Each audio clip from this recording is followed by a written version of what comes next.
அதிமுக ஆட்சியில் கட்டி முடித்து திமுக ஆட்சியில் திறந்து வைத்து பயன்பாட்டில் இல்லாமல் இருக்கும் சூறை மீன்பிடி துறைமுகத்தை மீண்டும் பயன்பாட்டிற்கு கொண்டுவர நடவடிக்கை எடுப்பேன் என திருவொற்றியூர் தொகுதி அதிமுக வேட்பாளர் குப்பன் தெரிவித்துள்ளார்.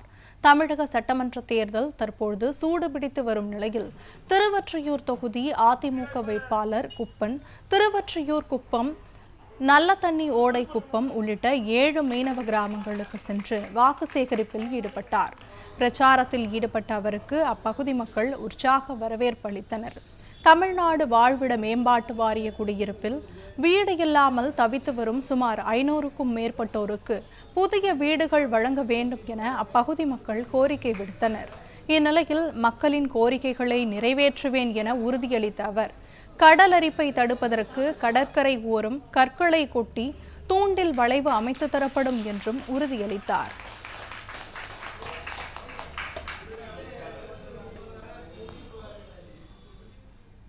மீனவர்களுக்கு செய்த ஒரு கட்சி ஒரு ஆட்சி என்றால் அது அனைத்து இந்த அதிமுக கழகத்துடைய ஆட்சி மட்டுமே.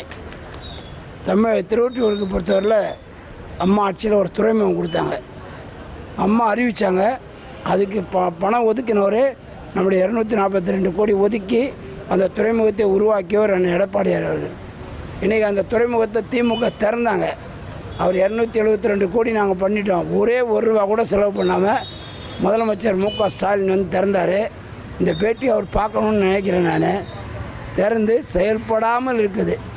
அவர் பேர் மட்டும் வச்சு கல்வெட்டில் வச்சுட்டு போயிட்டார். என்ன யாரோ பெற்ற பிள்ளைக்கு இவர் பேர் வச்சுட்டு போயிருக்காரு தவிர இவங்க ஒரு பைசா செலவு பண்ணல. உண்மையிலே வருத்தமாக இருக்குது. அதிமுக ஆட்சி வந்தால் ஆனால் எடப்பாடி முதலமைச்சர் ஆனால் அதை சரி பண்ணி கண்டிப்பாக அந்த துறைமுகம் சென்னையில் இல்லை தமிழ்நாட்டிலே முதல் துறைமுகமாக இருக்கக்கூடிய வகையில் எடப்பாடியார் உருவாக்கி கொடுப்பார் என்பதை இந்த நேரத்தில் தெரிவித்துக் கொள்ள கடமைப்பட்டிருக்கிறேன்.